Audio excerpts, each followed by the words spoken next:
We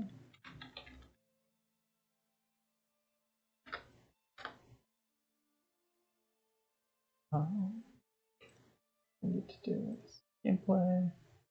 Incredible. Thank you, Tater.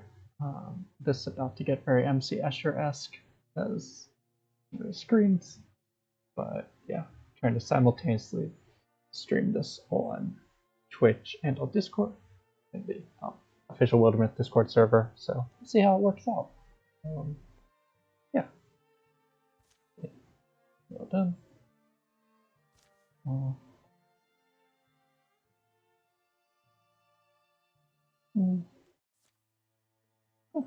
So, amazing. We're hopefully up and running. If you can't see it, say something. I'll try to keep an eye on both chat on both platforms. Join. In any case, yeah, this is the second half, chapters 4 and 5 of a run through the Enduring War campaign of Wildermyth. It's the second story campaign. I played it a couple times, so we're going to be skipping as much exposition and minimizing spoilers, but there will obviously be spoilers. We're playing through a campaign. We're on the Walking Lunch difficulty, which is the hardest difficulty. We're on Carved in Stone, which is like Iron Man mode for people who've played XCOM but not Wildermyth, where once you make a move, you can't take it back. And what makes this actually hard is at the beginning of the game, your opponents get buffs called Calamities that make the enemy monsters stronger. And we set there to be 100 of them at the start of the game, and we're now up to 176. For context, most games end up with like 20 to 30, maybe more. I believe the highest recommended starting difficulty is like 40 if you start with very strong characters. We did not start with very strong characters. We started with level 1 characters who couldn't do damage to enemies with all these upgrades, and so we had to strategically get them killed in order to spend the points we got recovering their bodies to buy one better hero who had to win a bunch of fights alone. Start was very messy. We've stabilized mostly, but are still a few clicks away from disaster. As far as I know, no one's achieved this previously. This took a lot of theory crafting and work with people on the official Discord and Twitter to figure out an optimal strategy for getting our heroes killed, avoiding the first invasion.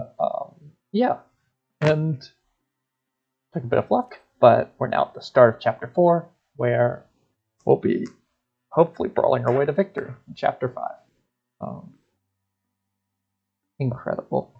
Yes, and of course, let's see. We got two intrepid heroes over here. 3 in this town, and 2 more over here, so we're a little scattered. This actually can be useful context. A large part of just save and quit for a second, a large part of the prep work for this was in the Legacy.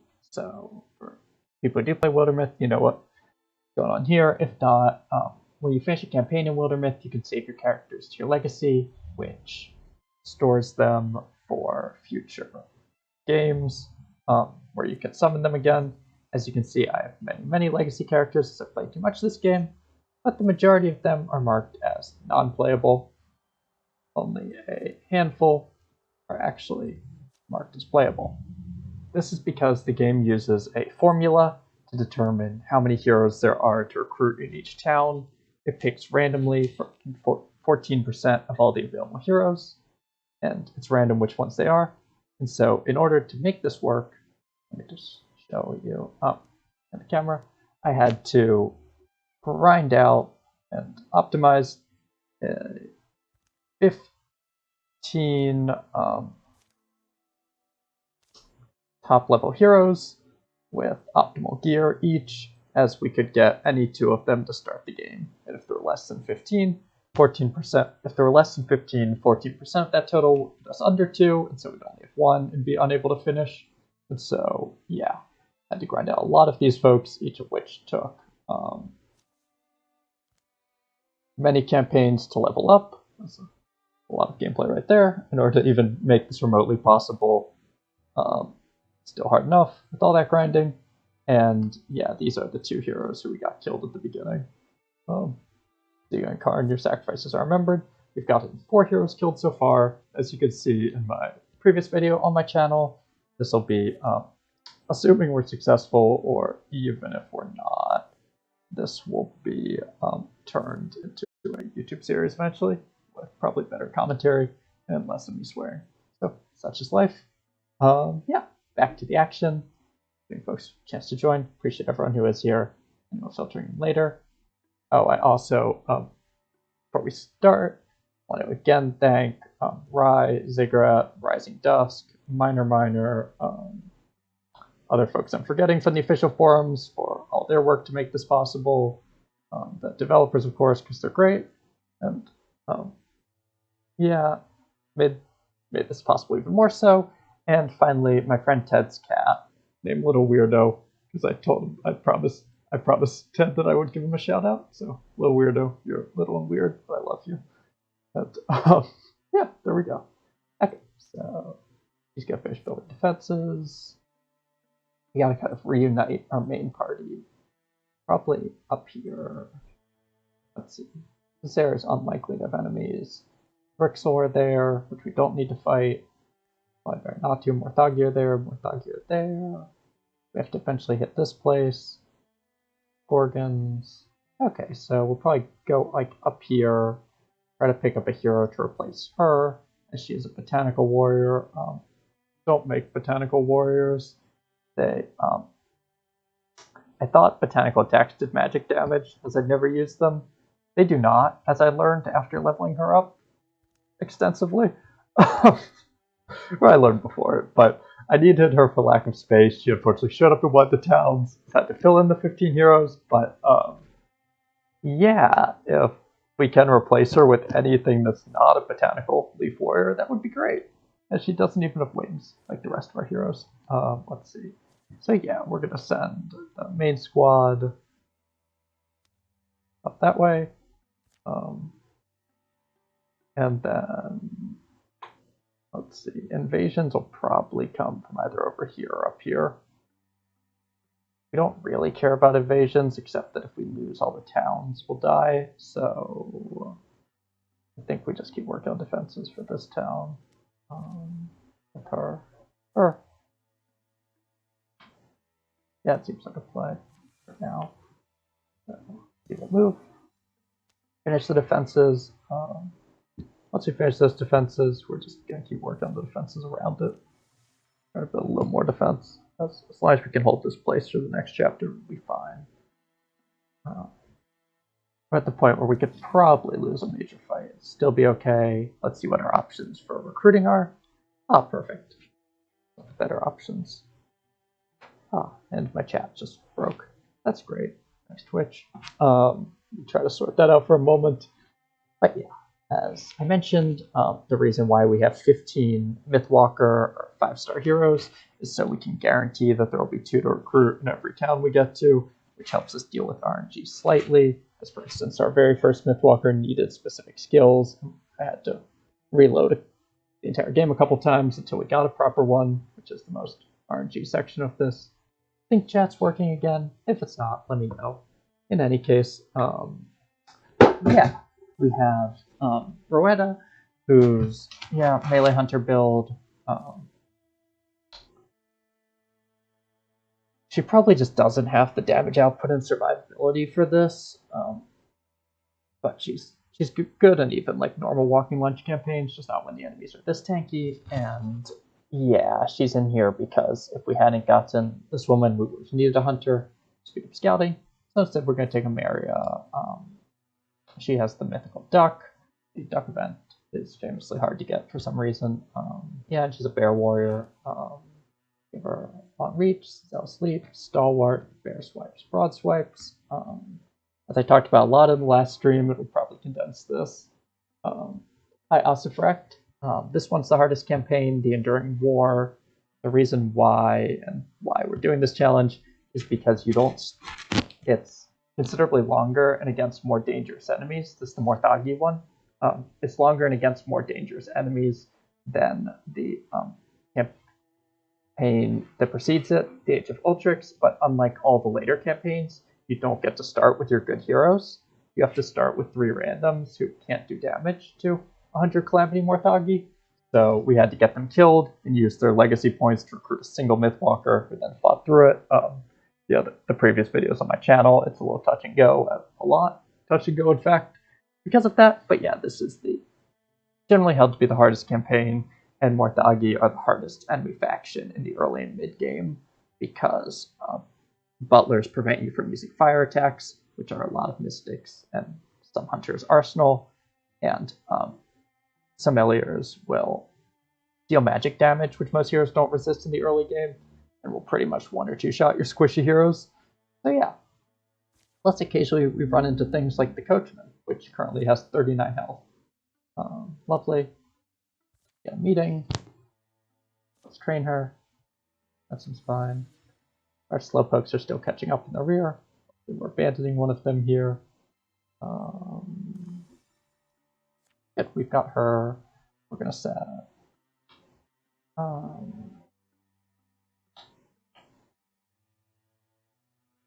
So incursions, why they come this way, or like this, probably both. So we have Funbear build right here. Yeah.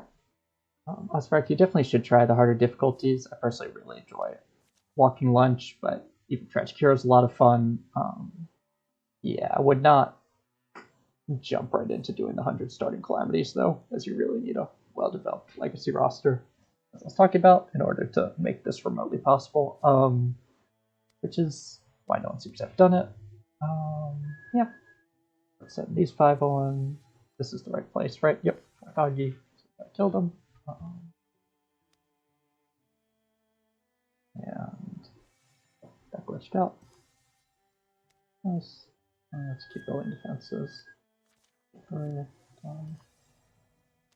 Perfect. And we're going to attack. All together now.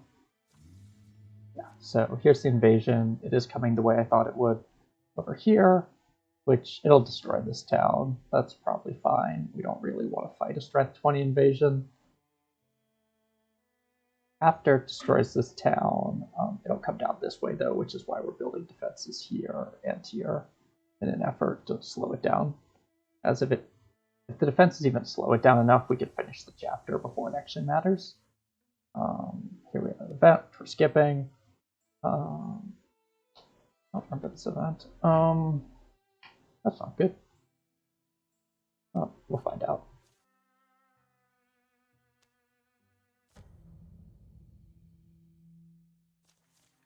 Oh, lovely. We got stealth. Okay, so 3 Smelliers, Coachman, 4 Spectics. Yep, since we've got, I believe we're up to 175, 176 Calamities, everything appears at like 3 or 4 times the usual number of enemies. On a more normal difficulty, like 1 Smellier would spawn here. Additionally, they all have things like plus 40% health, plus armor and warding. I believe the Coachman alone has 39 health as a single unit. The others have something like that.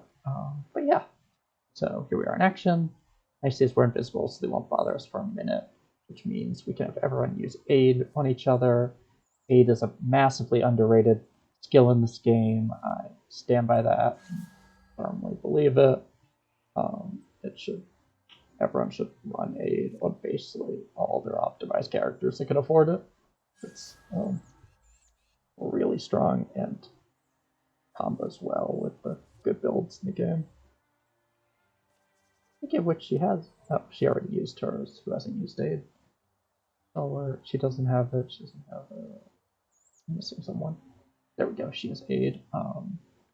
Let's give it to Mary. She's plus armor. But yeah, aid gives you an infusion of temporary hit points. It's based off your potency stat, which all our decent builds use stuff like Blue Skin and the Powered Bone Spear to stack their potency as high as they can, which is helpful for people trying to boost their potency. In any case, as I mentioned, we're invisible. We've used our action points. Much like XCOM, you don't want to go wandering about when you're short on action points, although we move up a little bit since we are invisible. Again, similarly to XCOM, for anyone who's played that, as well as the developers of Wildermyth, they've said this is what they were thinking about. You kind of want the enemies to patrol into you as much as you can, as opposed to you having to go to them. Like this, for instance, they come in, they get damaged, and now he's out of action points, so we can kill him. And yeah, maybe we can kill him without alerting his friends. Cell sleep on cooldown, stalwart. We're just going to go Sting. All the warriors of Scorpion Tails because it's the best upgrade for warrior. Ignore anyone who says the Foxtail is better. They are flatly wrong. The Scorpion Tail essentially gives you a skill point on good warrior builds because you can use it as a better version of Broad Swipes, not have to take the Broad Swipes skill, which is a victory in and of itself, as Broad Swipes does relatively little for you, costs an entire skill point. But yeah, with her Stalwart Plus, Guardian. Stalwart Plus is only useful against the Thrixel. No other faction has dangerous effects except the Thrixel Muse that can mind control you if you don't have Stalwart Plus. We took it on her because we had to clear some Thrixel sites in an earlier chapter. Otherwise, we're not recommended if you're not fighting Thrixel as the main enemy. Yeah, so since we're invisible and she's out of visual detection range, searching for us. We're going to try to get the kill with her because she can be invisible. Fortunately, it doesn't work out, so might as well do some actual fighting. Can't get a flank even from here, which is a pain.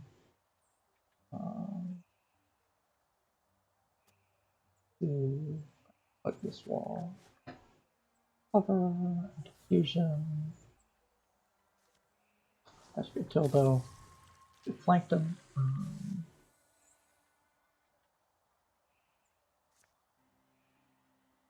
Move her up. Yeah. Pretty much slow rolling this. The invisibility gives me the advantage of being able to, as we still technically haven't triggered the alarm.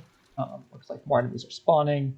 The groundskeeper is not a major threat, in part because all our warriors have Stalwart. Stalwart is another hugely underrated skill. It gives a massive amount of warding relative to most things that give warding in the game, and lets us basically ignore foes like the groundskeeper that only do magic damage. The Watchmen suck. We will have to deal with them relatively soon. An event occurs. That must be what the story event was. I wonder if it was added in the latest patch. So when you just open the door, we're going to have her do it because she has a Swan Wand, so she can get free interfusions as opposed to having to spend swift actions on them. And yeah, here we go. Here's the Coachman I mentioned with its... Okay, it's down to 34 out of 39 health. It's hurt itself. Watchman. Got 7 armor on the wardrobe. Yeah, things on this difficulty are pretty tanky. Going middle here. This Batchby can't get anywhere near the fighting. Watchmen are a threat. The wardrobe will construct enemy units, but it's not actually dangerous in and of itself. So we can kind of ignore it. We're going to start with the Sting, as it benefits more than the Witherbolt from piercing armor, as these things have magic defenses. Quick poison. Witherbolt is massively unreliable. When it works, it's incredible. When it doesn't, you just feel bad. Here, for instance, it like kind of worked. Did a bit of damage. Zell sleep in and come back to her. Oriana's going to the shackle. Anything that can splinter blast. Barrage. No fire. Looks like nothing that can splinter blast, and my chat keeps crashing. I'm trying to fix on my second screen. One moment. Okay, chat does keep crashing. In any case, let's see. We already killed a butler. I don't think there were more butlers. I should have paid more close attention at the beginning. There's no point shackling, as the coachman can't be pinned. Everyone else has ranged attacks, so it doesn't really move into combat. Yeah. Probably just gonna move. Yeah. I think I'm just going to ignite and then try to fire leash onto the oops, she's in the way. Not gonna fire leash anywhere effectively. That sucks. I'll just do a rock shield instead for some extra HP, as she doesn't have aid. That was poor choice on my part. I thought this was one square closer than it was. May need to come back to Bailey. The spawns back here are actually in a great position because Mary can hit them all. And by that I mean a great position for us, sucks for the other team. And the fire's actually going to be some slight use for us, I believe. As, yeah, Loga can move over to it and use Ember Arrows. Which will be great. That will kill the Watchman if it hits, since it has no warding. Ember Arrows produces fire. We don't really want to be shooting with her, though, until we figure out what the warriors do, which is very squishy. Primarily here because she has Wisdom and 9 speed. 9.9 speed, which will let us do things much faster on the overland map. So in that case, it's a lot. These are the most dangerous enemies. Might as well be certain. We're going to heroism for the extraction. And just go to work on these things. Yeah, this is pretty much the strongest build in the game. She wasn't even using her proper weapon. You're a warrior, EBS, melee accuracy enhancing thing, Scorpion Tail is about as good as you can get. Arguably, the non-crow wings are better than the crow wings, and she would marginally benefit from a thunder leg, but it's marginal. Again, hit again, and then can the Batchby get to her? It cannot, but it pays to be certain. We're going to stalwart up. Yeah. Since they're here already, we can just start with a Thunderstomp. It won't do much. If we had Zealous, we do have Zealous Leap up. Thunderstomp plus Zealous Leap lets you do self flanks. It's not as important on her because she also has the tail, so she gets self flank with the tail, which is nice. Damages, might as well hit these two. Broad swipes, and then we'll swipes these two as well.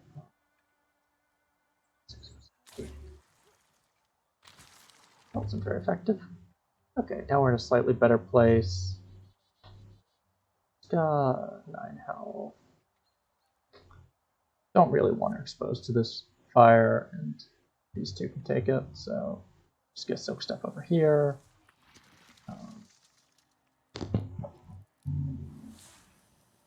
Yep, reasons like this are why we have Stalwart, because we're just immune to Weldling Fire on our warriors. And against the actually dangerous factions, Brixel, Morthagi and Dralvin, the two strongest factions, I think Stalwart is a very strong skill. And as I mentioned, considerably underrated by the broader Wildermyth community. Yeah. Go. Yep. Oh, nice. Did they kill each other? Good stuff. Love it when our enemies do our work for us. Wardrobe made us familiar, which we do want to deal with. Nice thing is we can need a sting. We could do a self flank here by stinging, jumping, shooting from the other side, but there's not really a point to because the wardrobe is so easy to hit anyways. So we're going to jump over here instead. Hit them both. Yeah, we don't actually want to kill the familiar there because we can hopefully use it to ricochet. Or not. Again, sometimes Witherbolt just doesn't do it for you. Fuck. That was a misclick, and we are unfortunately on cards and stone, so misclicks are permanent. Probably undo, but I guess the theme of the thing. The broad swipes work. Swipe should annihilate this. Easy answers. Yeah, now we are going to do a self flank. We get these two. She's a Zealous Leap to reposition. Over here, we'll let her flank the Watchman for that crispy 100% chance to hit. And yeah, if that misses, Watchman will die, which is good, as the Groundskeeper is pretty impotent. Yeah, 68% is a little worrisome, but the rest is good. I want to move her behind these two if we can to give her a little more protection. And put a shot in. Yep, as predicted, the Smeller didn't come through. For those who played XCOM, a 68% chance to hit is basically the equivalent of a 0% chance to hit. For those who played kids. Hello, Super. See you're watching in the pressure if you can hear me. But, yeah. Hey, folks.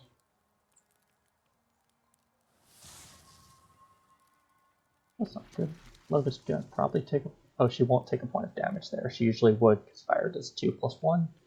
But she won't here because she's walling. She gets -1 damage from that. Lovely. Yep, 0 damage. I know her warding's pierced. Yeah, that should clear out these folks. Be relatively safe. We got a nice pin off the EBB as well. Strongest bow in the game, the enhanced bone bow. The bone weapons are the strongest in the game. That's not really up for debate, nor I think is anyone debating it. The bone spear was nerfed. I think the nerf was good, and A didn't go far enough, and B actually makes it even easier to use because now you don't have to upgrade it, as it does the same stats at basically every level. So it made it even simpler, which is probably not the intended results, but it happens.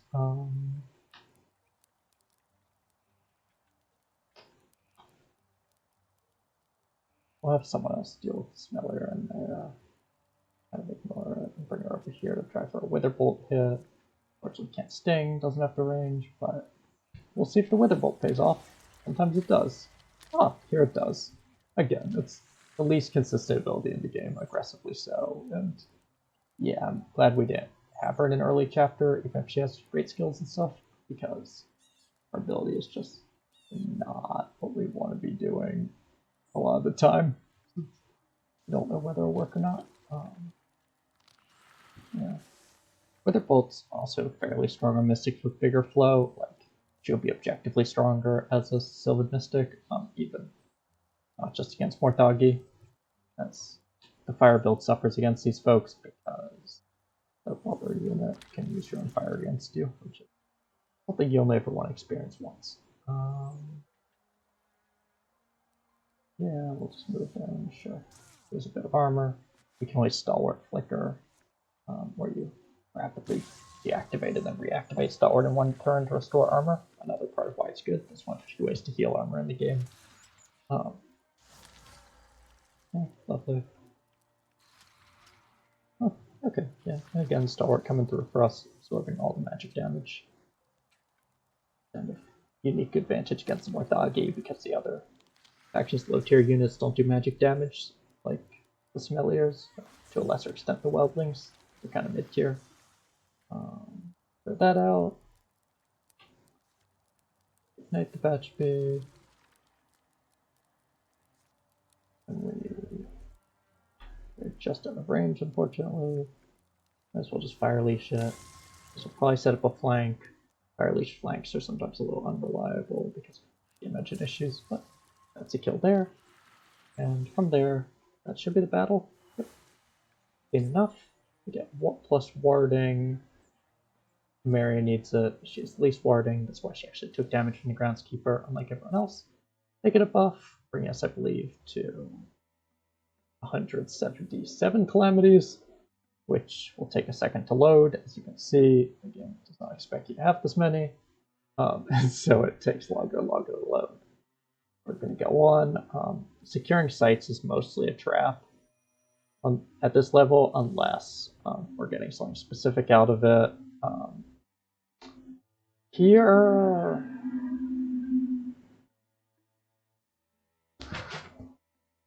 Okay, so Scurriers are weak. We don't care about that.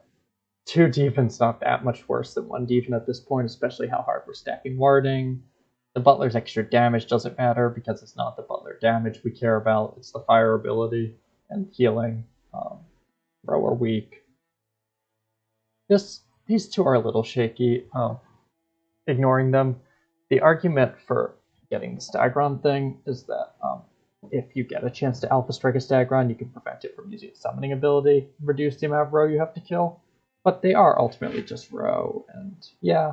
And then Raid Knights are dangerous, even to us, but I don't expect us to fight many more Drow in this campaign, so we're just going to let them all go. Which will take us to a nice even 180. I wonder if we can get every Calamity available before the end of the game.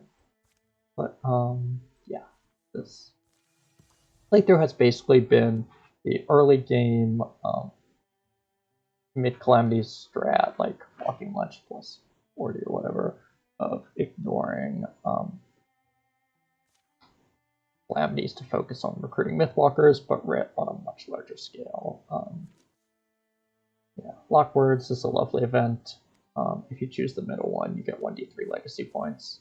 Spoilers for anyone who hasn't seen the event. You rolled a 1, unfortunately.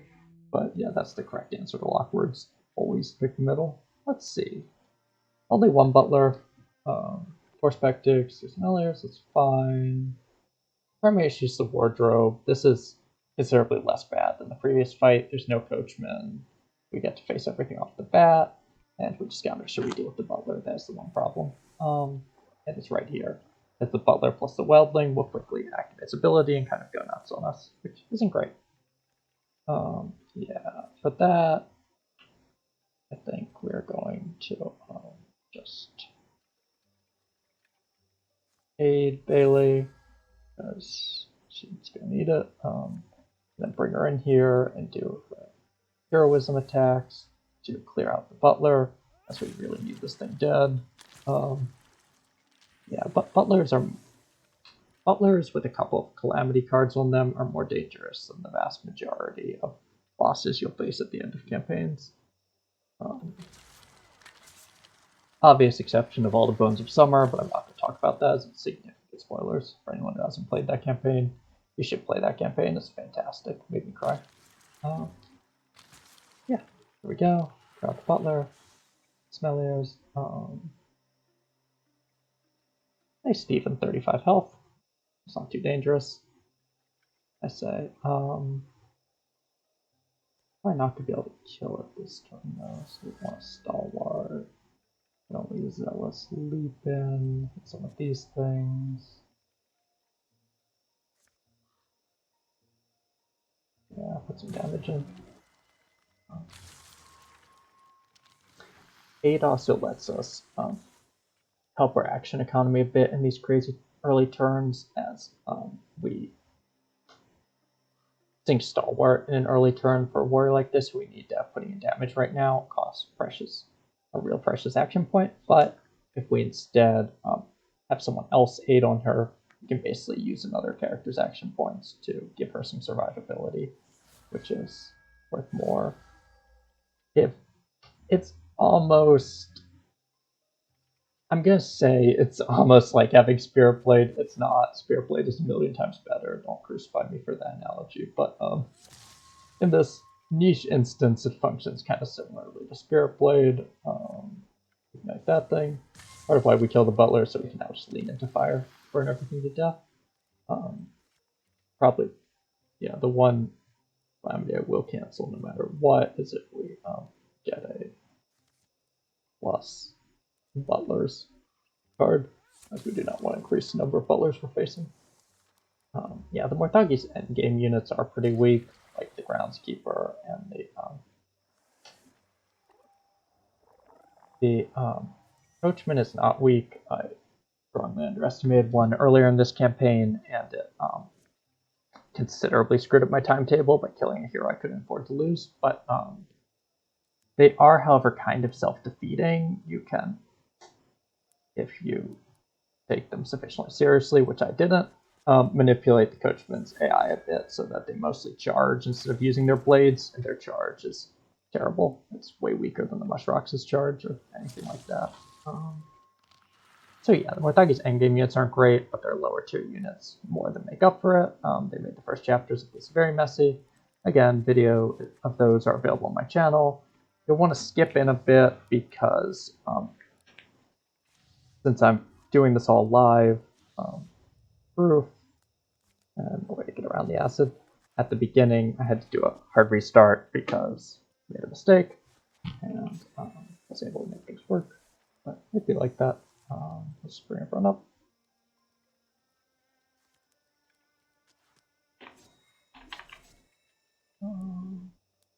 Bring her up to here, then Silk Step. The Silk Step for her is purely defensive here. She has both Ember Arrows and Piercing Arrows. No amount of armor can stop her, even without Silk Step. Yeah, in my opinion, the Wardrobe nerf hasn't really affected anything. Maybe it makes that like one starting, that one capstone mission random campaigns where there's a wardrobe on the other side of the map slightly easier, but it's like they're functionally the same. Their range is large enough that it doesn't really matter. For folks who missed in the patch notes, wardrobes now only produce other units when your heroes are within 15 squares, I think, but that's an enormous radius. That's like 5. 15 takes us out to like here. So there's no way the wardrobe would know you're there until you're within that range. In any case, let's do a sting. Not much good to do with the sting, honestly. Maybe we just set up a flank at the back. Yeah, I'm gonna bring her back here. Sting to set up flanks for everyone else. She unfortunately does not have broad swipes. I thought she did. I must have saved her after the long campaign. And then we shoot a wither bolt. And like you can see, kind of find out what happens. In this case, nothing. Such as wither bolt. Still probably the best transformation, but I stand by that. Why can't you move?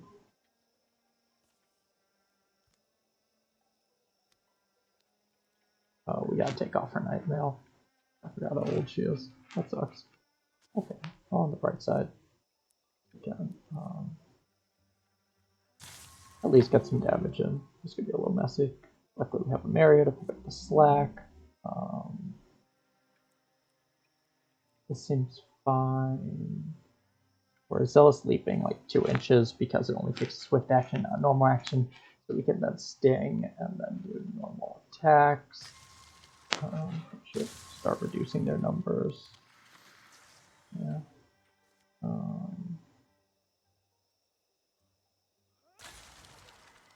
Here we go.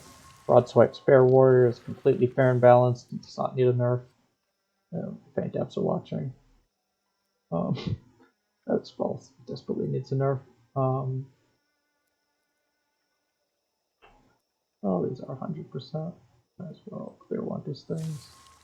And then...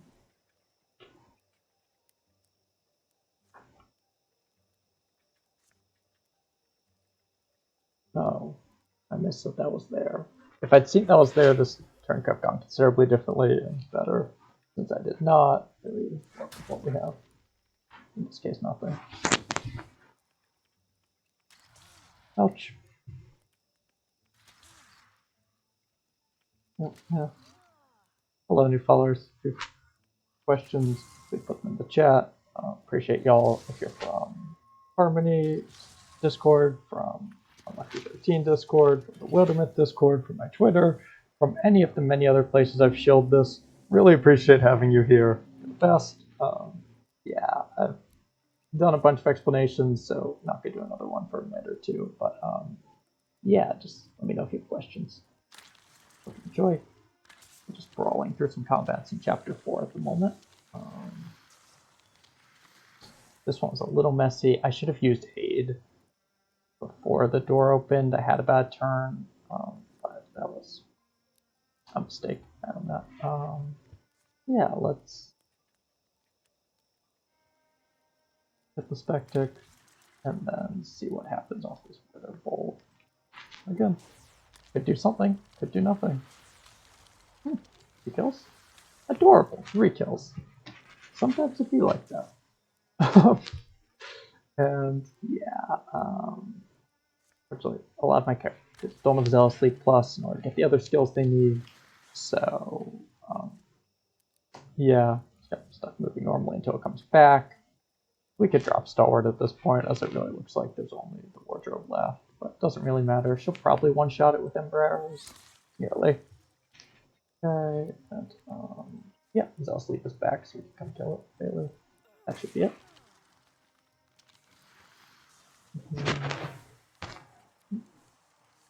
Okay, what's up? Here, we got a stunt chance thing. Stunt chance, stunt chance, stunt chance. Usually we'd give it to our Mystic, but because she had the Swan Wand due to some poor choices, she doesn't have a Water Wand. Typically you'd give a Mystic the Water Wand so they can do Water Wand things. Gonna take a quick look through relationships. How did I not have listed. It's kind of fascinating. Maybe we can't see it while we're in this menu. Yeah, and we'll give it to Ameria. She's hitting a lot of decent stun chance already. Okay, there we go. This one more thuggy. Yes, it is. This one's Thrixel. That one's Dralvin. We might ignore. This might be more thuggy. Might be more thuggy. Final fight. Speed is of the essence in these chapters, as doing random fights, we get a bit of XP and one shitty item, and the enemy gets like 2 Calamity cards, which I know, I've accepted tons of Calamities. We're up to 183 currently, but you know, if we can limit them, might as well. There's an argument for taking fights against other factions, though the Thrixel can be a little messy since a lot of my folks don't have Stalwart Plus. Only standard Stalwart, as didn't expect to be fighting much Thrixel. Yeah, she has Stalwart Plus because we only fought them early on. Normal Stalwart. Yeah. Stalwart Plus is the only good answer to the Thrixel Muse. Which has a ranged mind control attack. There's some lovely dialogue. We picked the one with the better odds. Doesn't really matter for this event. Oh, lovely. It worked. If we could, hopefully our town in the next chapter will have another Mystic. There's a couple of Mystics available at least, so the odds of us getting one at this point are decent, but it could just be another Warrior and Hunter. Spectres, one Butler, one Wardrobe. This is pretty much what we faced last time on a better map, so can't complain at all. I'm not going to worry too much about the Leaf Spirit. If we can get it, it's lovely, but at this point, legacy points aren't really our primary problem. Let's see. They do 9, 8 in the area.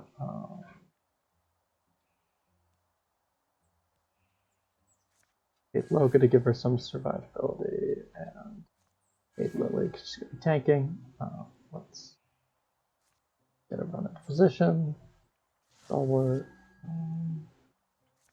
Extend for survivability. If you have Ember Arrows up while you have the Hunter connected, you can get kind of a layout of where fiery things are and stuff, which is a little useful so you don't have to peer around the dark map.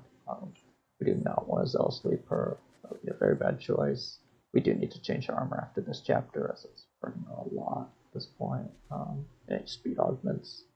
First speed augment goes to Loga, second goes to Bailey. As she's slowing the team down, maybe we can replace Bailey with a Mystic in the next chapter. Yeah, I think she's gonna pop Stalwart. She's wounded already. Does she have Blood Rage? She does not. Okay. Wait off the turn. There's a lot of enemies that can find space, so take a second. Open up. As I mentioned, there's a lot of enemies that can find space. Luckily, that space is near to us, where we can do some damage.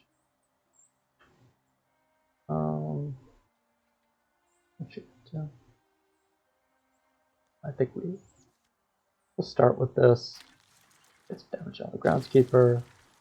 Clear out the Smelliers. Yeah, just barely will clear them out. I should have had her use Stalwart in between. I own that. She has Blood Rage at least. Pile of health, so gain damage isn't so bad, but that's still a mistake. So sleep. How far can the batch be get? Nowhere. We'll come up here for the free flank. Might as well sting this thing. And then I think we're going to wither bolt the batch bees. That's better when there's more targets. Tiny amount of damage. Wither bolt. Sometimes we love you. I'm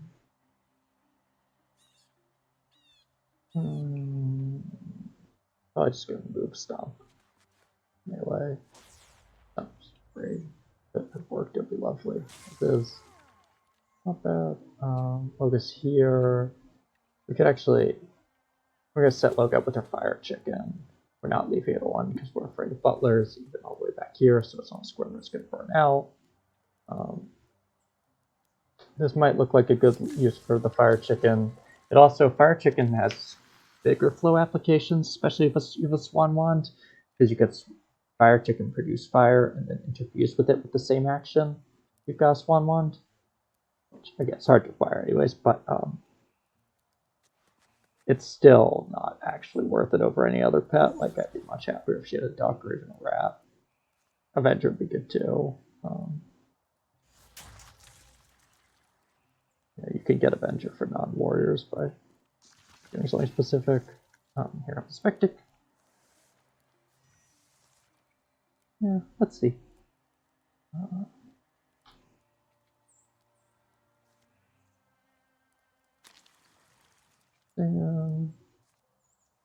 Myself flank.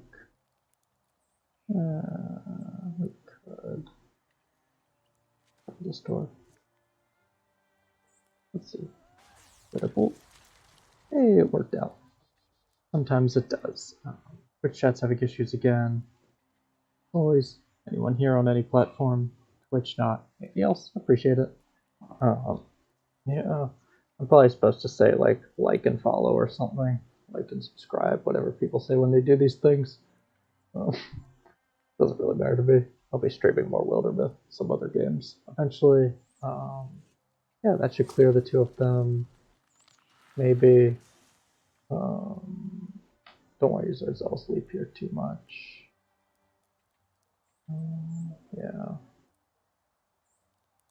That should be fine. This should be a kill as it pierces. If the damage isn't great. We haven't seen anything else. There's a door up there. I'm thinking we still got the butler, a couple of melee units, right? They've got to be in these spaces. Probably about it. We'll stack up by this door. Definitely need to swap Bailey's armor. This was a lower difficulty. I'd go to a town and craft her new armor, but we don't want to waste the days. It's not affecting her that much as she has so much potency. Helpful. Yeah. Tater, I'm also streaming on Discord in the official Wildermyth server. So, you folks have joined through there. Lovely. Yeah, if that's stream. I can't really see that one at the same time. I have Twitch up on the second screen. So yeah, if that one stopped working, just let me know. Yeah. Oh, nice. Well, there was a newer person on there who really enjoyed it. Lovely. Okay. Yeah, we'll bring a Mary up here. So these enemies, some of them are being produced by the wardrobe. Great.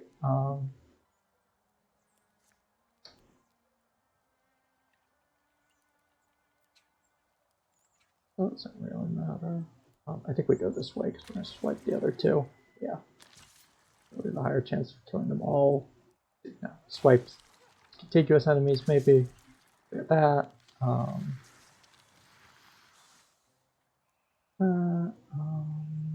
Can she? Yeah. We're going to come up here. Let's see if we can do a through shot. This counts for Ember Arrows, so we get that for both. Fortunately, no kill in the wardrobe, but we work with what we have. That's not going to work well. Sting. Just hit it with a bone weapon. Not going to open this door, barring exceptional circumstances. You don't want to be opening doors when your team isn't ready. Much like moving to an area in new area in XCOM. This unfortunately would not kill wardrobe, but we could stick them right there. Easy solution. Yeah.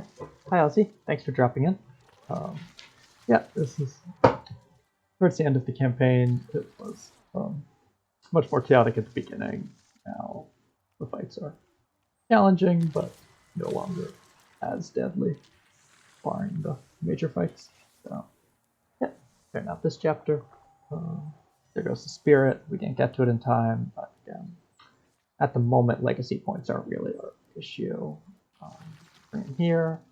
Yet another expected. Okay, we'll hit this one. We can get an easy kill with the sting, and then yeah, we'll try our Witherbolt shenanigans. This looks like the best odds of doing at least some damage. sometimes it works. Wither bolted least benefits from the Drowvin bird, but warriors don't really have any other way to improve their ranged accuracy. So yeah, she's working off her not great ranged accuracy. It's 97 because walking lunge, and it's got to get like 3 hits. So as you can see, it's occasionally inconsistent. That's not going to do anything. Or take the shot. Kill. Just a stunt there. Maria's just going to manually come up here. Quick swipes. Well, surprisingly bad odds. Maybe the game thought it'd cover somehow. And Bailey is going to get stuck in the middle. The butler's arrived, and we're going to move her here in part to physically block the butler from getting through to here where the fire is, as that will be unpleasant. Not fatal by any means, but we just don't want to be dealing with that. Heroism, and that should clear out these remaining 3 with Heroism Bear swipes. Heroism is a very strong skill. We took it over, I believe, Long Reach Plus earlier. It's Heroism better. It makes moves like this possible that otherwise you would simply not put down enough damage output, and Heroism scales with the power of your characters. I mean, Long Reach helps every turn. There's viable arguments for it, but I'd make that choice every time. Here we go. Yeah, let's see. Viciousness is bad. It's not actually bad in general in like non-legacy campaigns and stuff. It's better than it looks, especially on like wolves who get the bonus with every attack of frenzy and stuff. No point of riposte. We're killing things before they hit us. Aid 2 is hilarious. Considering that, it's a toss-up between Aid 2 and Viciousness. Plus 4 speed would benefit us, but we're doing okay with the Zealous Leaps, and I forget how Wolf Call interacts with Untouchables. I don't use it much. Wolf Call's one of those skills that's lovely to have, but there's no way to afford it really into your Mythwalker's 5 skills that they can bring into the game. Like, I'd love it on every warrior, but it takes a skill slot. Much the same issue as Viciousness or even Riposte. So yeah, we're going to go with Aid 2. We're not re-rolling because we might get Unpleasant Calamities at some point need to cancel, or have the option to hire a Mystic. Plus armor. Mary's an option. Bailey's an option. We're going to put it on one of the soft people to give them a chance to avoid being one-shot. Aid helps, but there could be bad moments eventually. Do we want to go fight the Thrixel? If we got 98 days till next Calamity cards, 160 days till next Incursion, we need to clear at least one more Morthagi space. Probably this one, maybe that. I think we don't fight the Thrixel. If this is a Morthagi space, the timing is going to be awkward, but I'm kind of assuming it's not. This one's Drowvin. We could. If this wasn't the like going for the world's first on this, I would fight this. This battle would be insane against the strength 20 enemy. Most of the ones we've been fighting are like strength 7 to 10. But we're not doing that. Future run. Once we got this sorted. Yeah, I think we're gonna go here, see what the Drowvin look like. And if necessary, push on. Someone isn't doing things. She is not doing things.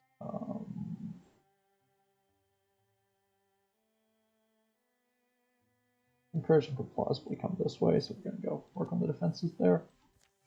Yeah, that's pretty much all these extra heroes are doing. Scouting is very fast because we have not her Miss Scouting, who is here to provide scouting. Strength 8, yeah, for contrast, these are strength 20. Well, most of the fights we've been doing are strength 8 against top tier units. Driving our pain, I'm not seeing much advantage in us winning that fight. It's a grassland, so it would give us ingots and spell threads, which aren't nice, but like, I think we push on to here and just take advantage of time. Yeah, the like 14 days to complete is because we have Loga. Here was the Morthagi, as I predicted. We could potentially go from here to the end of the chapter. I don't think there's any random events I want. Best would probably be like Bad Mustard or something that gives you +1 legacy point. We could go kill these Gorgons for more XP. How's everyone doing on XP? She's a top tier. She could use some XP. 6, 7. Okay, we could arguably use the XP. We'll think about killing Gorgons, but let's win this fight first. Pebbles and Prayers, cute event. 59% of the time, it works every time. Might as well. This event doesn't really have a downside, even if we screw it up. Yes. Hello, new people watching. Appreciate you being here from whichever platform you're joining from. If you're anyone for the Wildermyth Discord, especially people who helped out with this, I really appreciate it. If not, this is our first attempt at, or the first attempt that's gotten this far at beating the hardest Wildermyth campaign on the absolute hardest possible difficulty settings. As far as I know, no one else in the world has done this on video. And yeah, it took an extensive amount of theory crafting to make this at all possible, as the enemies have a ludicrous amount of health, as you'll soon see. So, thank you for being here. Yeah. Ideal, any map where we don't start next to the enemies is ideal, because we can take some time to set up with aid and the rest. This is the difference between this kind of party composition and the kind that say Rye. He's Raiche on YouTube. If you're interested in high-level Wildermyth, go check it out. He has a video series where he does this for the Aluna and the Moth campaign, which is a challenging campaign as well, if slightly easier, and worth probably watching that. If you're interested, yeah, we're going to spread some aid around, give up a bunch of hit points.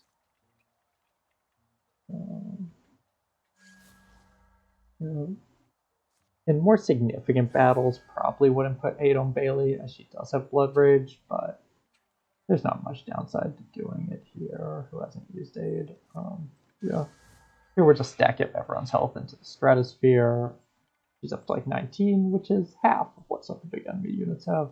She's going to open the door, as she has the least productive swift actions.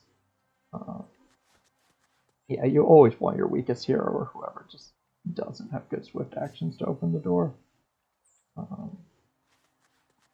Mystic comes up, yeah.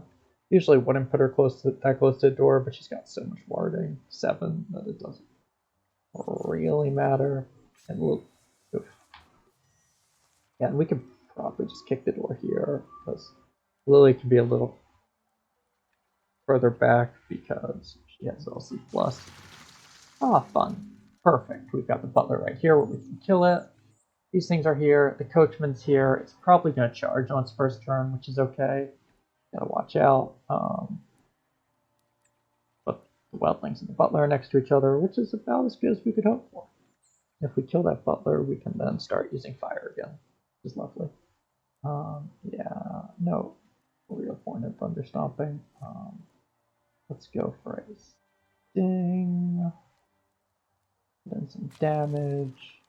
So we're gonna up stalwart. I usually would thunderstomp, but we're gonna flank some stuff anyways, and there's not a real point in having these things stunned. We want them permanently dead, not running them here. Get some damage.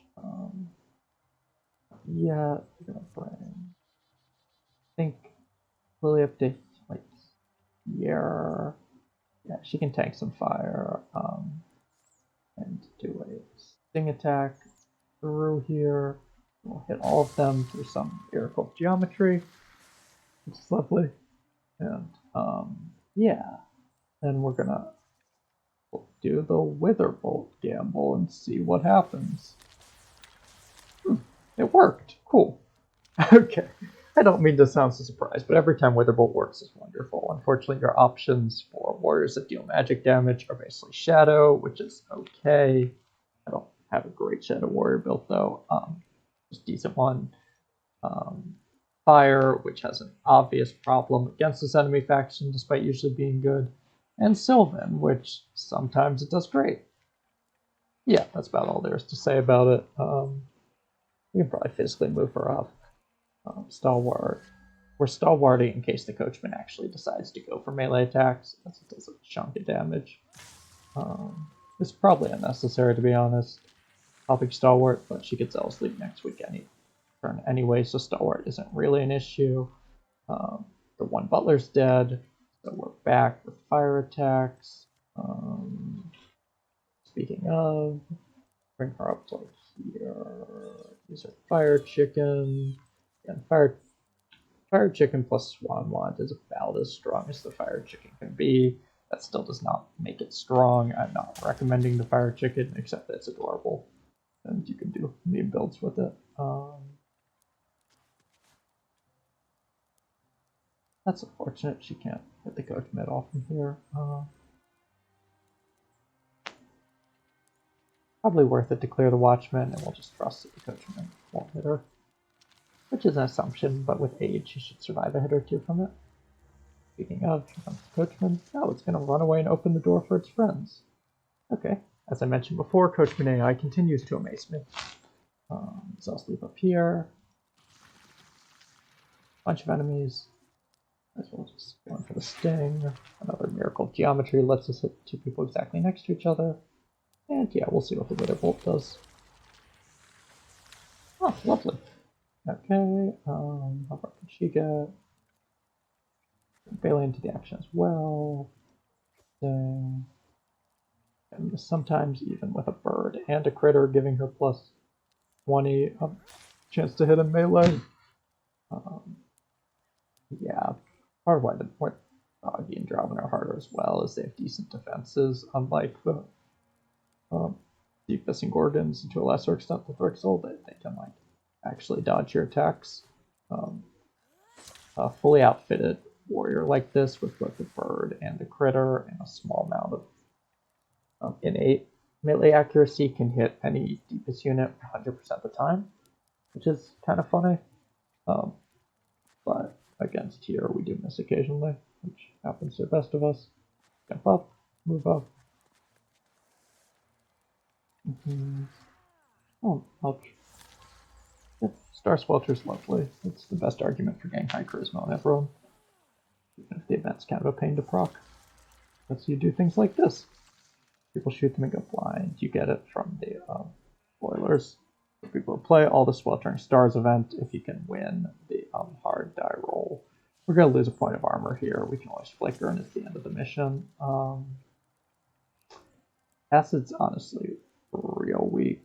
Like, it would be stronger if it was just fire heroes. Losing a point of armor is underwhelming. I think we're just going to Stalwart and then try a Wither Bolt here. I do want to be a little conscious of her health, even if these things are blind.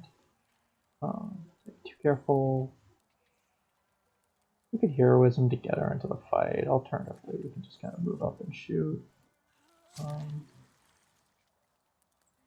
Maria, she'll take one shred from the acid. Those odds aren't great. That's decent. Swipes be stronger though.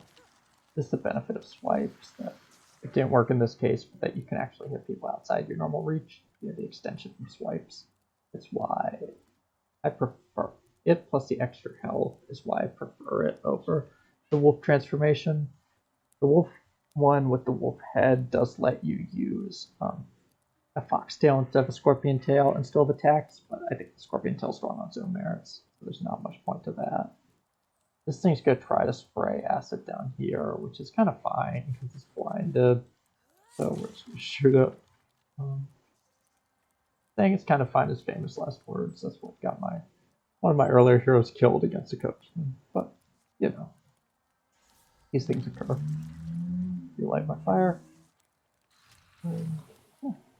As I mentioned, it's blinded.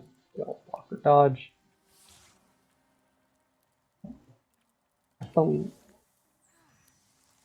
I think blinded is one of those things where they subtract some enormous constant from your attacks, but it is actually possible to hit while blinded if you somehow have enough bonuses. It's kind of like the Draven ability that their haunts have that's supposed to make them impossible to hit, but actually just subtracts an enormous amount from your chances. And so if you can get high enough, you can hit them. It's kind of funny, but yeah, okay. Moments like this are where we wish she had heroism, but she doesn't, so we rally. Get a quick sting. That clears the groundskeeper, which will explode. Unfortunately, quick behind us, but looks pretty nasty. Swipes on these things. Why are the odds higher if we do this? I don't know. The math behind swipes is a little bizarre sometimes. It also has some weird interactions with broad swipes, some of which are unintended, maybe patched, but there's no way to control when they happen, so I don't feel bad using them, because, like, it's in the game. I'm not causing it deliberately. Occasionally it does extra damage, though, because of the broad swipes interaction. It happened to us once fortuitously earlier. Here she'll take a point of damage. She's got aid, which is fine, and that'll kill the wardrobe and finish this fight. Piercing shot plus Ember Arrows, plus all armor. Lovely. Basically the best hunter build. Is a little potency dependent, but can do well enough. We get an artifact axe. Like most artifacts, it's pretty bad. The majority of artifacts in this game are just worse than elemental weapons. Certainly we don't want to give it to anyone good. Oh, it's worth 2 spell thread. Incredible. We'll be breaking that down. This is actually useful. Stunt chance. Let's stick it on.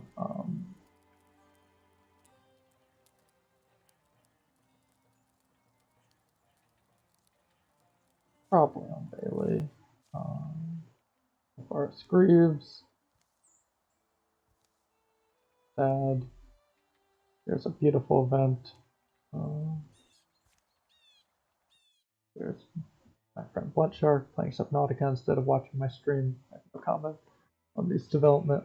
In any case, maybe y'all could see the Steam pop up. Yeah, okay, so we're done the chapter at this point. The Morthagi will be here in 18 days. We could get there and finish the chapter before the Morthagi arrive, which is an option. Alternatively, we could scout here and let the Morthagi kill this town. It's already Brixel infested, but what's it give us? It gives us like 1 of each resource. That's kind of useful. How's everyone doing in terms of levels? That's the max. 7 is the highest. Here we are. 451, 46, 97. Okay, so if we went and killed the Gorgons or whoever's here, we could probably get folks a level. I think in the interest of time and let's see, the map is almost certainly going to expand over here next chapter to fill in the circle where it may actually be useful to have this town. Yeah, so we're gonna finish the chapter here. This could be oh perfect. The rivals. Warriors being rivals with each other is great, as they both have good crit chance. When one rival stunts, the other gets a bonus until they get to show them up. Thanks to the miracle of fast hunters, we're here before the Morthagi even get there. I don't think they actually destroyed any terrain with this last incursion, which is lovely. Unfortunately, since the incursion is active, per Rise testing, next chapter we will be starting with our incursion meter half full, but it's half full anyways. It's chapter 5, it's not going to matter. Let's go hit this. Lovely, the Enduring. With our motley crew of women of various colors. Anyways. Okay, exposition occurred. We're skipping over it. All spoilers. This is going to be a little messy. We could actually lose the campaign here. Let me think about this. Because we need to keep these 2 idiots alive until they get to the room. And there's a bunch of groundskeepers and things. Which is less than great, as they could actually get killed. The solution, however, I think, is that we're going to aid them and give them a bunch of health. So hopefully keep them from getting killed.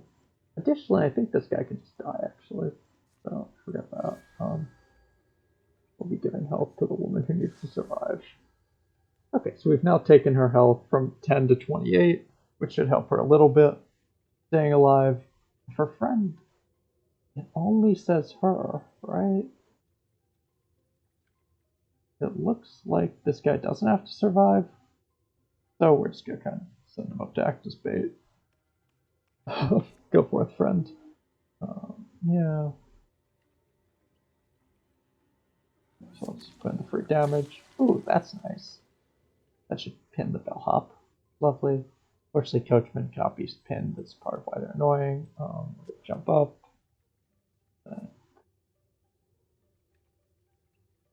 Probably just heroism here. Might as well use it early. And it doesn't matter the bellhop's pinned because we just killed it. More swipes. Even more swipes. I don't. Oh, I'll shoot it with a crossbow. That's a misclick. I don't think too many more coachmen will spawn. Hopefully, they're a pretty high tier unit, so they'll probably only spawn a few on us, even at this ludicrous difficulty. Yeah, we're gonna bring Maria up, and then stalwart her. No, she can't move through there at all. Starting up. She's gonna come up as well. If we didn't have this much warding, bunching up with this like this would be a good idea. We're gonna kind of move her this way. We're trying to take advantage of the gaps in the floor to keep her safe from melee attackers if needed. Here come the bellhops and the bloody groundskeeper. Groundskeeper is what I'm concerned about. Let's spray acid at her. Oh, more groundskeepers are spawning behind us. How nice. Okay, she's gonna make a mad dash, and this should reveal other units that will inform our strategy. For instance, a bunch of groundkeepers. Okay. Oh, definitely need to get her into the action. May actually just bring her down here, stalwart up, and then try to act as bait for the second groundskeeper. I think this is more productive. Kill the bellhop, or do nothing.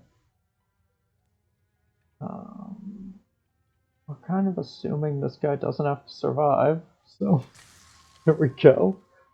Okay, you can take a step back and just shoot from here. Put some damage into groundskeeper.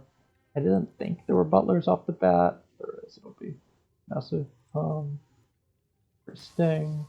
Fortunately, can't reach the bellhop, and this should be a kill. Great. Acid everywhere. Ignite plus the bellhop.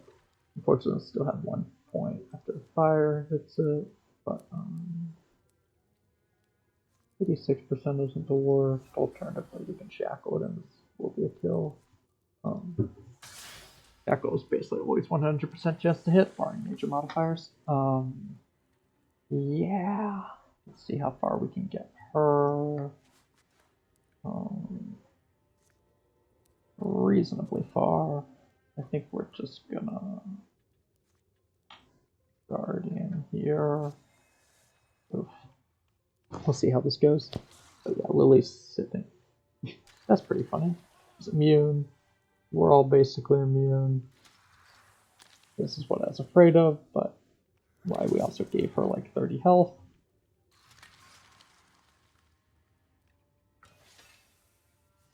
Yeah, the 8. Oh, and she is now pinned. Great.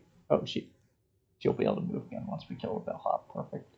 Here comes her concubine, or friend, or whatever this person is. Perfect.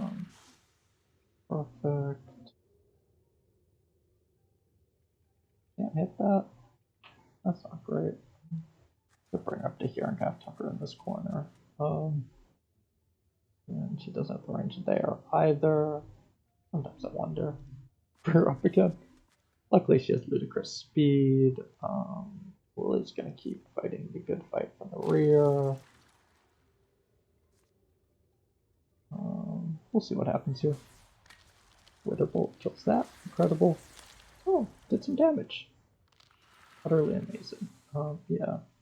I think her and Bailey are just going to like physically block these enemies with their bodies until the VIP gets where they need to go. Not much point in doing anything else. And they've got a bunch of health and armor. And yeah, she's going to up a bit.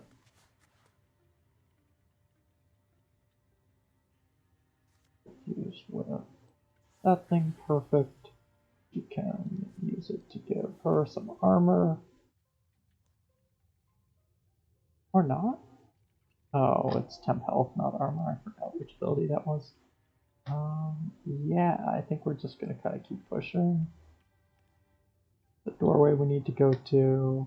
Fortunately, her Zell Sleep's on cooldown, as we can afford Zell Sleep 2, but she can move up. And everyone being next to each other will hopefully make them a tempting target for the groundskeeper, so it doesn't go after the VIP. And yeah, we hit her. We get the VIP. Hopefully the wardrobe doesn't fight. This is why we have warding. Ouch.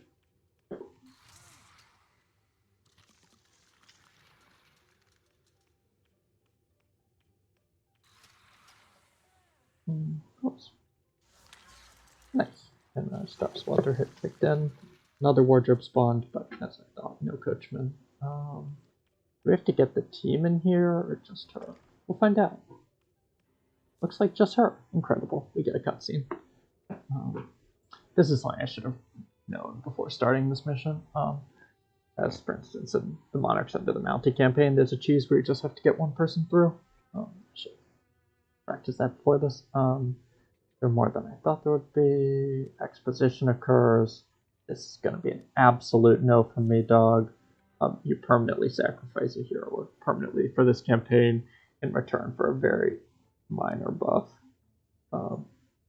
Yeah, we're just going to go kill a big thing now. How's everyone doing on abilities and stuff? Let's see. Anyone still got aid? She still has aid. Let's give it to Loga at lowest. We're going to take a second to get set up here. Disable. Move over. Come over here. Receive aid. And then she will silk step. Move up. Move up. More moving up. Even more moving up. I'm pretty sure there's no enemies on the other side of this door. There's like a second dramatic door we have to go through. Yep. And I think here we fight an underwhelming boss, unless I'm misremembering, which shouldn't be too bad. It's the getting there that's the hard part, but it was somewhat trivialized by having everyone with aid at massive potency. Yeah, my picks for the underrated skills are aid, wisdom, and stalwart. Those have been carrying this run pretty hard. Especially the former two. Don't know if we can allow her to die or not at this point, so best not to risk it. Would hate to get a game over from that. Let's kick in the door. It's literally just... okay. I left them spawning after the fact. Okay, it's a couple of enemies. No butlers. Wardrobe's not going to matter. The Grand Matron only has 32 health. Less dangerous than a butler. Famous last words. Here comes Bailey. What's the Grand Matron do? Okay, she just does like 11 damage or melee, 6 at range. That's fine. We'll let her come to us. So sleep. Actually, we're gonna try the Wither Bolt. You never know. Did a bit of damage. We ignite plus. Yes. Oh, the Matron has very little magic defense. That's interesting.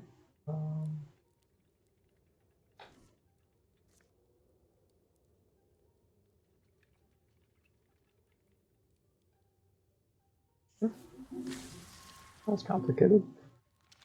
Oh, everyone we kill is helpful, as we don't know whether she can survive. She's gonna stay back here. This guy is gonna kind of hide in this corner. You could kill the wardrobe, but she can also kill the wardrobe from behind the front line. Seems like a better play. Might as well drop the wardrobe. And yeah, we'll bring her over here and cover this side. Yeah, we're just gonna let them come to us, basically.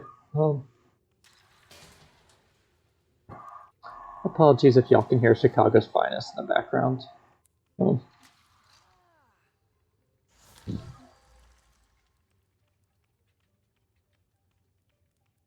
Bone more bone. Oh, that was underwhelming. And the final bosses, Wildermyth, often are. They have like significant action economy issues, even if they, by relative standards, put out lots of damage.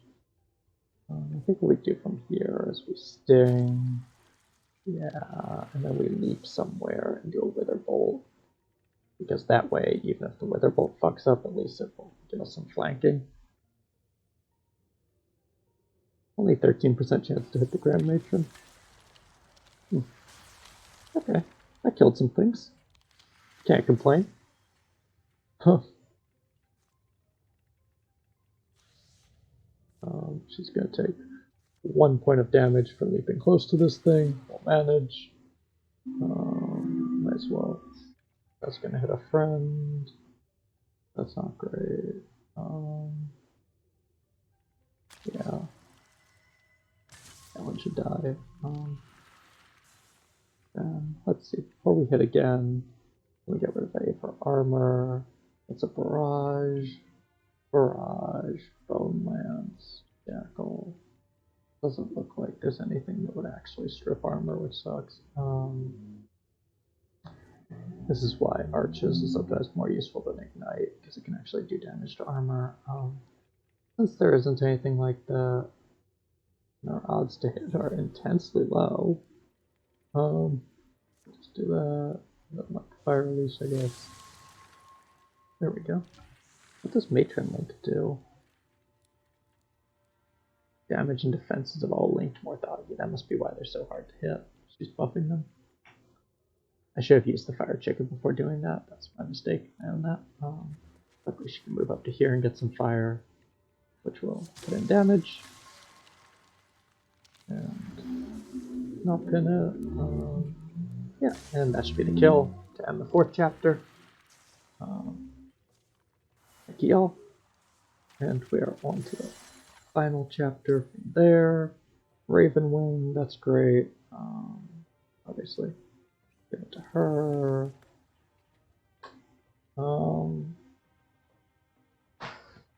Tinker is a terrible ability, don't take it. I buffed it a bit in my balance patch mod, which I'll be redoing after this campaign with what I've learned, but Tinker is bad, don't use it. Foxflight is decent. Flash Cone would deal 6 magic damage. That's actually kind of cute. Yeah. Plus, making one of these warriors invisible could be nice for things like that. Something happens. We go home. Next. We attempt to load the massive amount of calamities. Nice. The Thrixel got marginally weaker. And we get some stories during the Years of Peace. Aw, poor Lily.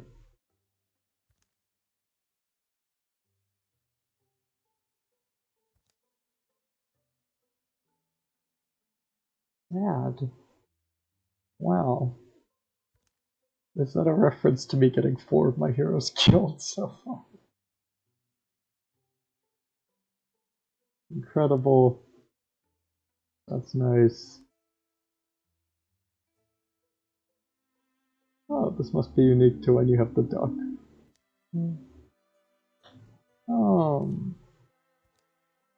Her speed's so bad as is. For people who haven't heard my spiel, most leg transformations are terrible. I fixed this in my balance mod and talked to Devspin about it. The Vine leg is like borderline for certain builds, but certainly not when you go in wings or anything to counteract the speed loss. This is an absolute no, as is 1 arm plus a bone spear is stronger than 2 arms. Maybe this will get fixed at some point. It's another thing I was working on my balance mod, but don't have a good answer to. That's an absolute no. Crow arms are bad.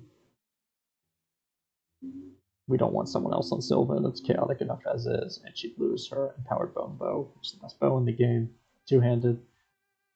Yeah, there we go. Okay. 14 legacy points, various other resources. Let's see what we need to get. Bunch of heroes.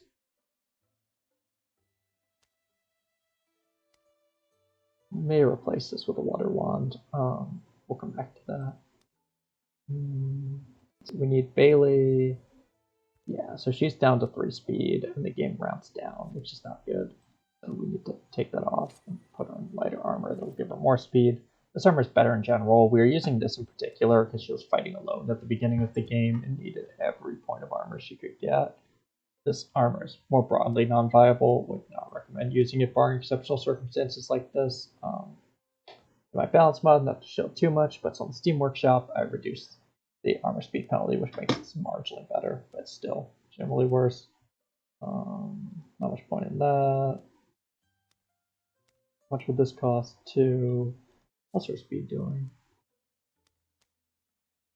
5.8. She could actually put on this armor. We'll come back to that. Don't care about her. If I ever do have to use her, she would benefit from having a wand.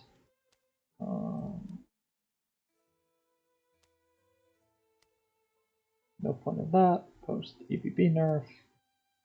Okay, yeah, so I think, where'd Loga go? Can we upgrade her armor? Yes, we can. That's the good stuff.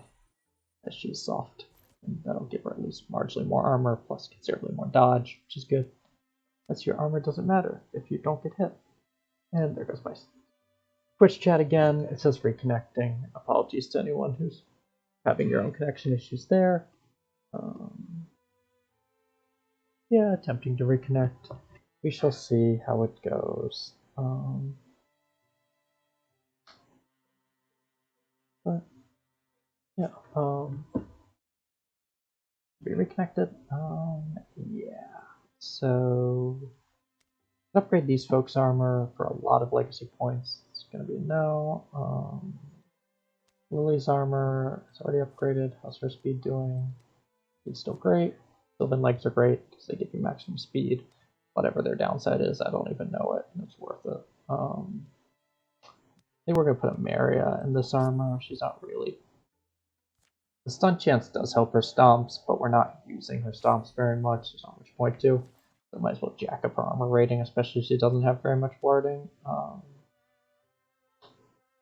Only got that shitty stone crossbow, which is kind of sad. Yeah, and I think we are going to give her a different wand, probably a water wand. We're just not getting anything out of this artifact wand, as cool as it is. Well, the water wand actually gives more warding. It's lovely.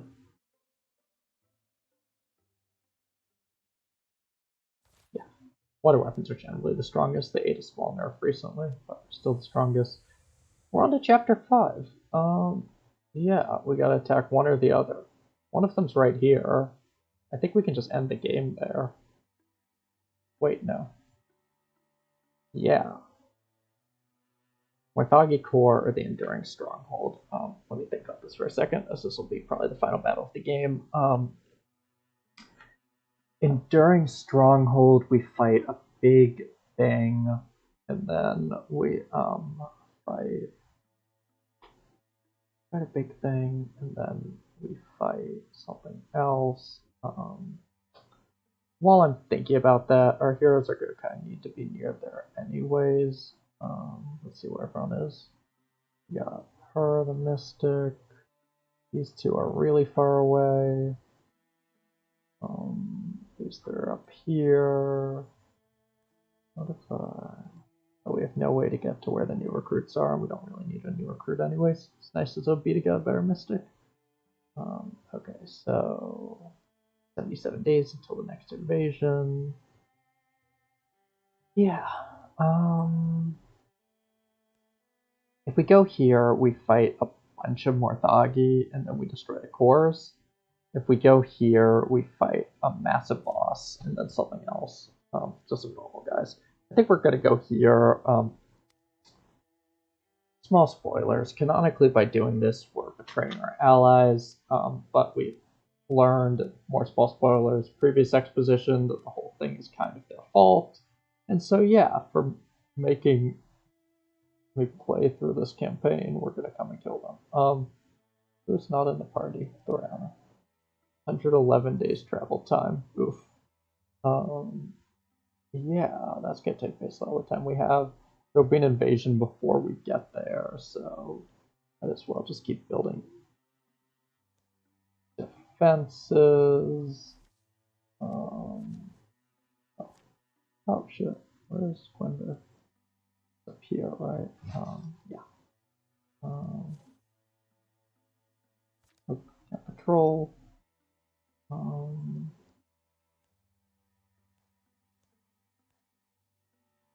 Yeah. We're gonna just have everyone who's not currently doing things come down here and build defenses.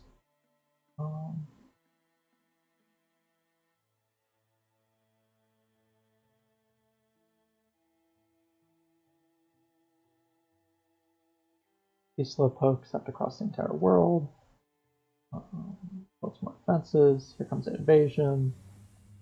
Invasion. That's fine. We'll lose the new town anyways. And we'll lose the other new town, which is fine. We've still got 2 or 3 towns. It doesn't need to be pretty. We just need to win. Yeah. And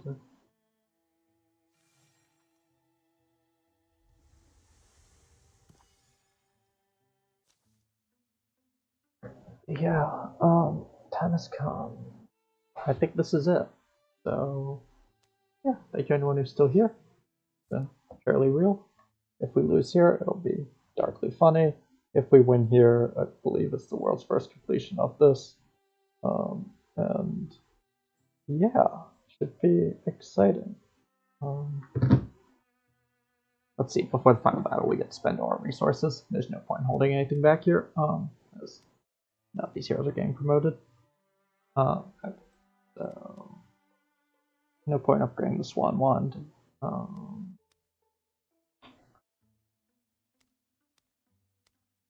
Get her a tier 3 spear, that's an option. We want tier 2 armor for her. Definitely. Everyone's got tier 2 armor now. I'm thinking tier 3 bow, tier 3 spear for Amaria. Out there. Tier 3 bow, tier 3 spear for her. Yeah. We want her to be the one with the tier 3 spear. I don't think anyone else can even afford it. Yeah, so tier 3 spear for her. To help her damage slightly. Can get anything else. Get her water crossbow. Yeah, ingots, heartwoods, hides. Can't really upgrade anything else, right? Yeah, water's still better, even without armor. Yeah, okay. Here are final heroes. Amaria Red, level 5 warrior. Bailey Home, level 7. Level 6. These idiots. Level 6, level 6, level 7, level 5. And yeah, let's go kill our allies. There's an achievement for this. I've done it before, but perfect. We gotta kill this thing, which is not that strong on this difficulty, which is kind of funny. I guess it doesn't technically have calamity cards to benefit from, and so this is just like its base walking life stats, which are weaker than a lot of the enemies we fought. Again, these are famous last words. It can still be dangerous if we underestimate it, but I think we should be able to kill it with minimal issues. It needs a different weapon. You hit it there, maybe. Let's start passing out the aid.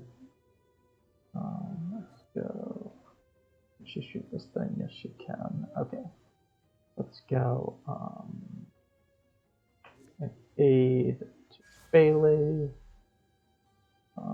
Bailey will zealous leap to here. Let's see how her damage looks. She can't actually swipes it. There's an argument for moving closer and swiping twice. We'll figure it out in a second. We're gonna first use the fire chicken to give her ember arrows. We'll then let her put an enormous shot into it if she hits. Yep. Very nice. Then Lily's got 2 aid. Adiana's gonna go sleep to like here. Then move in. And then sadly not a flank, which will put some swipes in.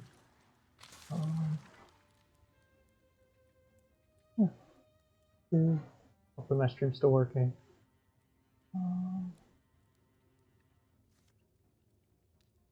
Yeah, let's press Sting. Well, as I mentioned, the final boss at this point is a little underwhelming. But slide our way through everything else. Override to get here. Okay, we do still. Now we have to kill our actual allies. Isn't that nice? Here they come. A moment of betrayal. This is significant spoilers. If you haven't played this, I'm skipping. Okay, sorry. I guess you kind of knew what you signed up for if you're watching a full campaign playthrough, though.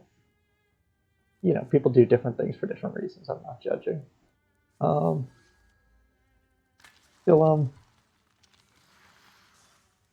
but yeah, anyone new who's hopping in, this is the very end. We've don't want to count my chickens, but we have very nearly done it.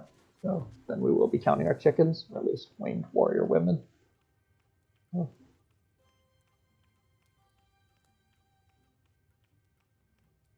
Honestly, the hardest part was the beginning.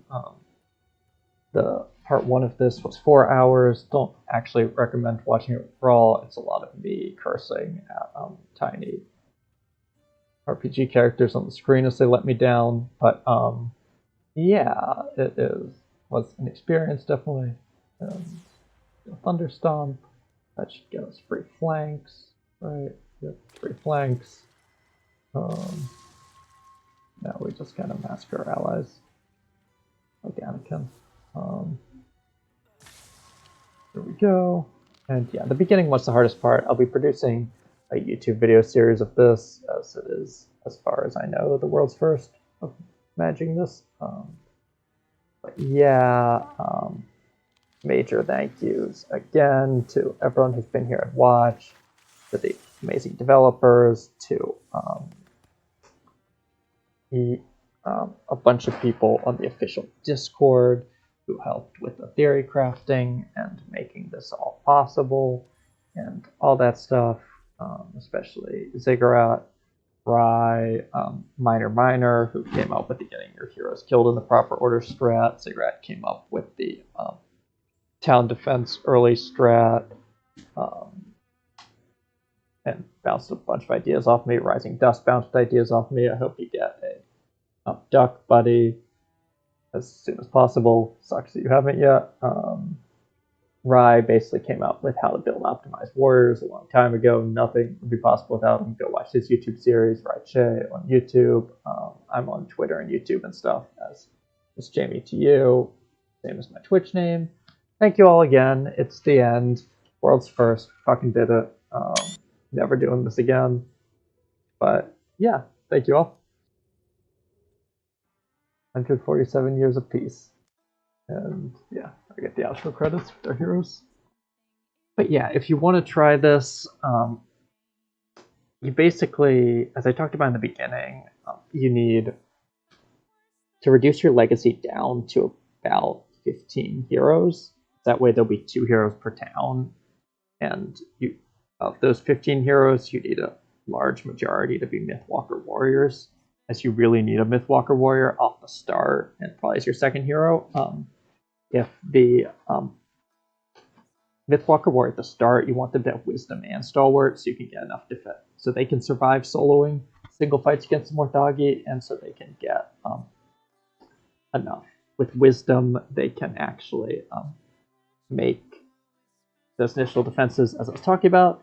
We did enough Wisdom in this run. It was extremely tight without it. You get your initial Mythwalker by getting 2 of your 3 starting heroes killed in a specific order. You can watch my previous video to see the way of doing that. Again, Miner on the official Discord came up with that. If you play Wildermyth, join the official Discord. It's a fun place. The devs hang out there and talk to us. Yeah, more shilling stuff. I've got a Wildermyth Twitter bot that tweets silly things. You should follow that. You can find it in my Twitter profile. Again, same name as my Twitch. And yeah, another shout out to Lil Weirdo, the 3rd best of cats after my babies. Thank you all.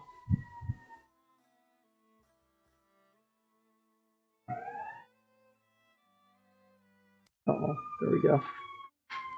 Okay, yeah, and here's all the heroes, many of whom did not survive. Adorable. Um, um, no one may actually want to level up here. Yep. Yeah, that's that. Several heroes now. That's Wildermyth. If you don't play it or haven't played it, you should get it. And that's all for now, folks. World's first. Peace.